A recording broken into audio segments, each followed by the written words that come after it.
જય માતાજી મિત્રો, તો આજના નવા વ્લોગમાં તમારું સ્વાગત છે અને વાત કરવાની છે આપણે બટાકા વિશેની। તો આજના જે અમારા બટાકા છે એની અંદર અમે માઇક્રો રાજા હરિયાળી ગોલ્ડનો ઉપયોગ કર્યો છે, એના સિવાય બીજો કોઈ ઉપયોગ અમે અંદર કર્યો નથી।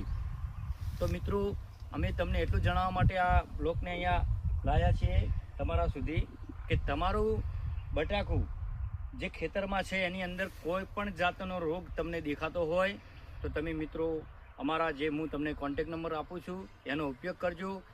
હાર્દિક એગ્રો બનાસ બેંકની સામે આપણા ડીસાની અંદર આવેલું છે, તો તમે ત્યાં આગળ જજો અને આપણા જે એગ્રોની અંદર જે પણ અમે પ્રોગ્રેસ લાવ્યા છે, દવાઈઓ લાવ્યા છીએ બટાકા વિશેની, તો શું પણ તમામની અંદર મગફળીથી લઈને તમામ નાના મોટી જે પણ ઘઉં વગેરે, ઘઉં છે, રાયડો છે, બટાકા છે, મગફળી છે, ટેટી છે, તમામના આપણે ત્યાં આગળ મળે જ છે।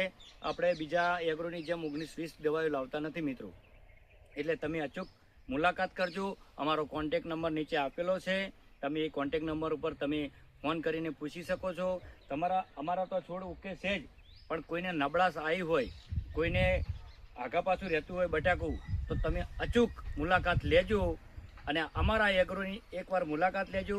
અમારો નંબર તમને નીચે કોન્ટેક નંબર આપવામાં આવશે, એ તમારે ઘેર બેઠે તમે વાંચી શકશો મિત્રો। પછી તમે એમને પૂછજો, તમને દવા પૂરતી મળી જશે। બાકી તમને અમારા બટાકા કેવા લાગે છે, અમે ઓનલી ફોર હરિયાળી ગોલ્ડ માઇક્રો રાજાનો જ ઉપયોગ કર્યો છે। આની અંદર કોઈ સ્પ્રે નથી આપ્યો, નથી કોઈ એરિયા ખાતરનો ઉપયોગ કર્યો, કોઈ જાતની બીજો કોઈ ઉપયોગ કર્યો નથી। તો મિત્રો કેવું લાગે છે આપણું બટાકાનું વાવેતર તમે કોમેન્ટમાં લખજો। જય માતાજી।